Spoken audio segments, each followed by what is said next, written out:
Bonjour Christophe Goujon. Bonjour Eric. Vous êtes cofondateur de Rainbow, une entreprise spécialisée dans l'affichage publicitaire sur les taxis et les VTC électriques. Pouvez-vous nous présenter Rainbow en quelques mots, l'activité, la date de création, le nombre de salariés, les implantations, etc. Avec plaisir. Donc effectivement, enchanté à tout le monde, à tous les auditeurs. Donc moi je suis Christophe, je suis un des cofondateurs de Rainbow. Donc Rainbow, c'est le premier réseau d'affichage publicitaire sur les taxis et VTC qui sont 100% électriques et hybrides en France. On s'est créé en plein pendant le Covid en 2020. Enfin, l'idée en gros a émergé en 2020. Aujourd'hui, on est une dizaine de collaborateurs. On est présent dans les 11 plus grandes agglomérations françaises. On ouvre des villes, on va dire, tous les trimestres.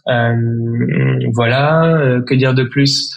On a lancé aussi récemment de l'affichage publicitaire sur des vélos taxis à Paris, en partenariat avec la première entreprise de vélo taxi à Paris qui s'appelle Turtle. D'accord. Voilà. Vous êtes à l'origine, qu'est-ce qui vous a motivé à créer ce type d'activité? Vous étiez dans la pub ou dans l'écologie ou dans les taxis? Non, bonne question. On était plutôt du côté mobilité de la force. Moi, je travaillais au sein d'une plateforme VTC pendant un peu plus de 5 ans. Donc, j'ai connu, on va dire, l'arrivée des VTC en France. Voilà, donc moi je m'occupais plutôt de la partie marketing et communication. Et en fait, à l'époque, on avait lancé une gamme de VTC via cette plateforme qui était 100% électrique, qui était la première en France. Et on s'était dit comment on va faire pour faire connaître cette offre-là. Ouais. Et on avait proposé aux chauffeurs à l'époque d'avoir une baisse du prix de la location de leur véhicule 100% électrique contre le fait de rouler avec la publicité de cette plateforme. Ouais. Et ça avait super bien marché du côté chauffeur parce que eux, c'était une baisse directe de leur charge mensuelle, quoi. Bien sûr. Liée à leur activité. Et puis nous, d'un point de vue marque, on avait pas mal augmenté en termes de notoriété. On était dans le top 3 des applications les plus connues en France, enfin notamment en Île-de-France. Et donc on s'était dit, il faut offrir cette visibilité-là à un maximum d'annonceurs en France. Voilà. D'accord. Donc vous êtes en fait comme toutes les régies publicitaires, un intermédiaire entre le support et puis l'annonceur. Donc vos clients, c'est qui? C'est les VTC ou c'est les annonceurs?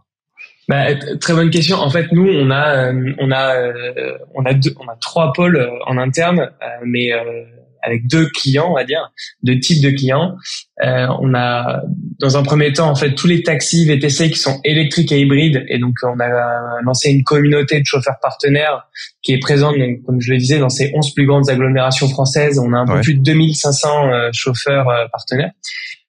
Et de l'autre côté, donc on échange avec les agences médias et les annonceurs en direct et nos clients. Donc pour vous citer quelques secteurs, donc le tourisme et les loisirs fonctionnent très très bien historiquement sur ce média-là. On a beaucoup de mobilité, de la restauration, les entreprises de livraison de plats à domicile. Ouais. On a pas mal de médias et entertainment aussi qui jouent pas mal le média. On a le secteur automobile. Étonnamment, on commence à peine à discuter avec les constructeurs automobiles et le secteur automobile. Mais cette année, en tout cas, on a bon espoir de les amener aussi sur le média.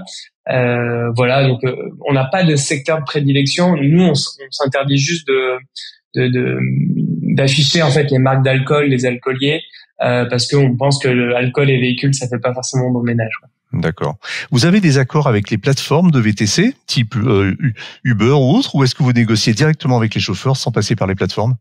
Non, alors historiquement, on s'est lancé vraiment. Nous, on a un parcours d'inscription qui est autonome sur notre site ou depuis l'application Rainbow pour les chauffeurs.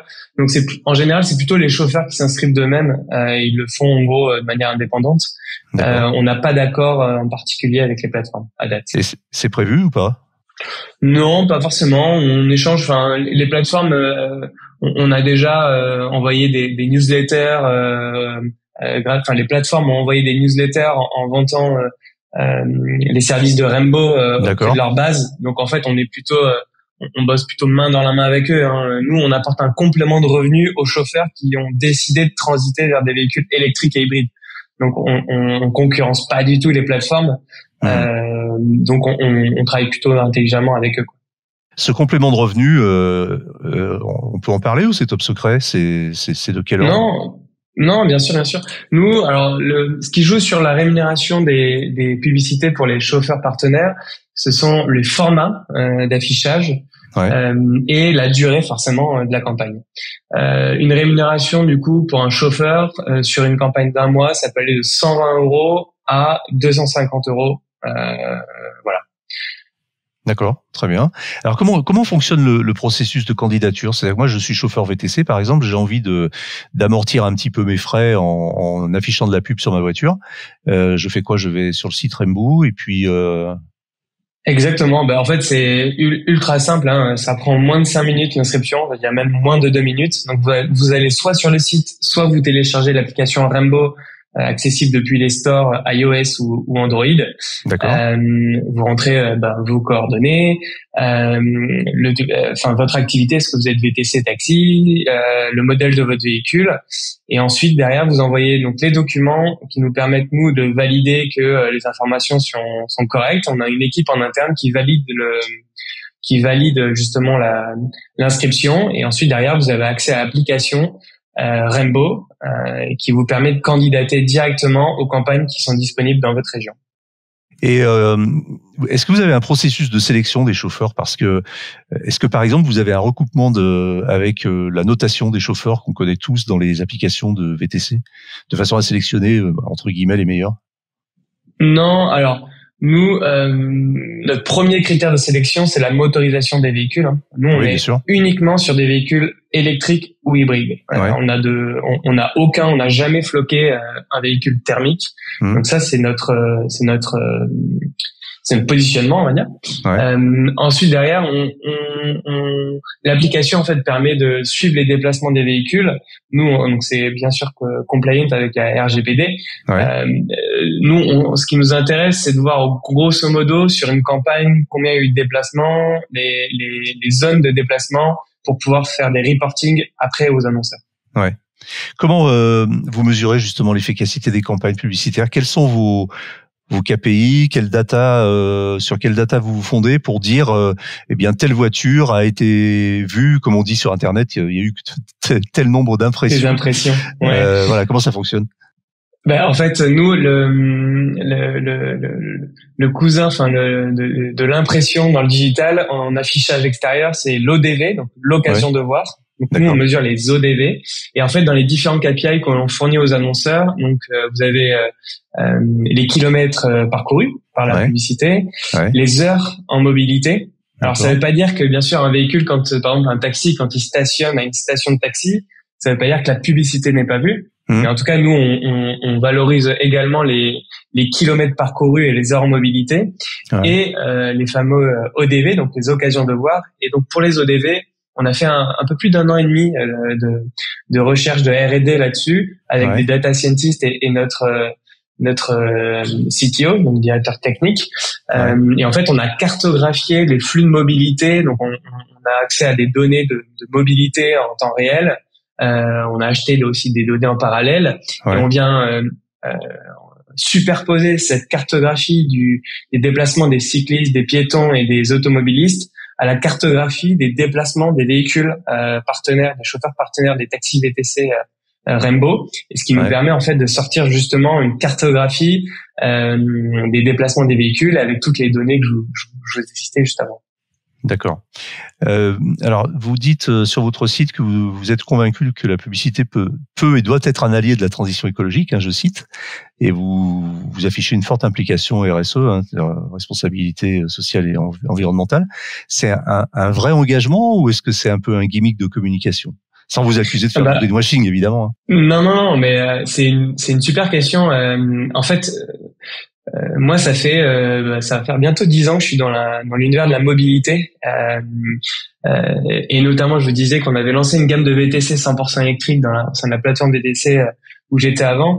En fait, non, c'est une vraie.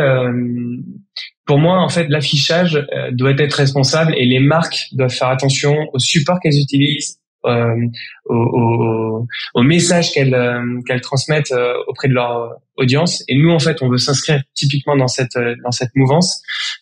Au-delà des véhicules donc qui sont 100% électriques et hybrides, donc nous, on se positionne en tant que partenaire de transition côté chauffeur, mais côté annonceur, on s'arrête pas qu'à la motorisation. En fait, on a développé avec lors du lancement de Rainbow, en fait, on a fait appel à un cabinet RSE qui nous a dressé une feuille de route sur la politique RSE, et donc qui s'arrête pas, comme je disais, juste à la motorisation. On a développé une calculette carbone, notamment, qui permet de sensibiliser les annonceurs à vous faites une campagne d'affichage avec Rainbow sur des véhicules 100% électriques et hybrides. Combien d'émissions ça représente? Combien d'émissions de CO2 ça représente? Donc, on vient sensibiliser les annonceurs sur ça. On fait de l'éco-conception sur les gabarits. On a des imprimeurs qui sont labellisés Imprime Vert et Print Éthique. Donc, on fait attention aux matières qu'on utilise. Elles sont éco-sourcées. Au-delà de ça, toutes les émissions de CO2 qu'on n'a pas réussi à réduire, on vient les compenser dans un projet environnemental français qui est situé en Vendée et qui vise à reforester une friche qui a été détruite, un pan de forêt qui a été détruit à cause des intempéries qui sont déroulées en Vendée. Donc la RSE c'est pas une carte greenwashing ou de communication. Enfin, chez Rainbow ça fait partie intégrante de notre modèle et de notre politique et de notre positionnement.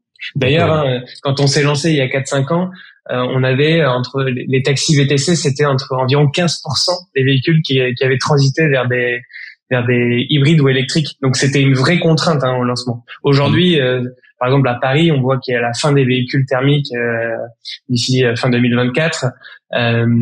Donc aujourd'hui, on suit le mouvement, mais à l'époque, quand on s'est lancé, c'était pas du tout gagné, et on a fait le choix en fait dès le départ d'être électrique hybride. D'accord, donc vous avez une vraie cohérence dans tous vos choix, d'entreprise, de marketing même. Ça vous conduirait éventuellement à sélectionner des annonceurs et à refuser des annonceurs parce que vous considérez qu'ils ne correspondent pas à une certaine éthique qui est la vôtre? Alors ça c'est toujours un sujet un peu délicat. Nous, ce qui est sûr, c'est que par exemple l'alcool, on pourrait techniquement le faire. On a décidé de pas le faire parce que oui, mais ça c'est effectivement c'est une catégorie, c'est pas un annonceur en particulier, c'est-à-dire vous considérez Exactement. que l'alcool n'est pas compatible avec la conduite automobile. Exactement. Et puis notre point de vue chez Rainbow, d'un point de vue commercial,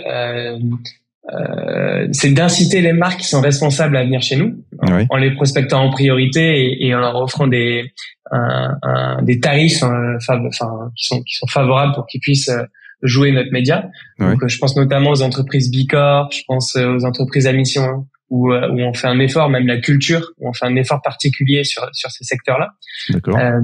Au-delà de ça, nous, on pense qu'on n'est pas à même de juger. Par exemple, souvent on parle de Total qui est pas forcément une entreprise. C'est l'idée que j'avais un peu en tête. Ouais.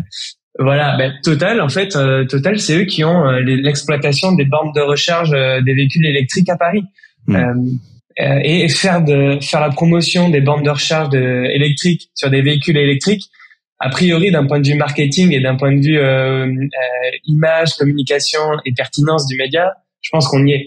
Donc, on va pas s'interdire de bosser avec Total parce que voilà.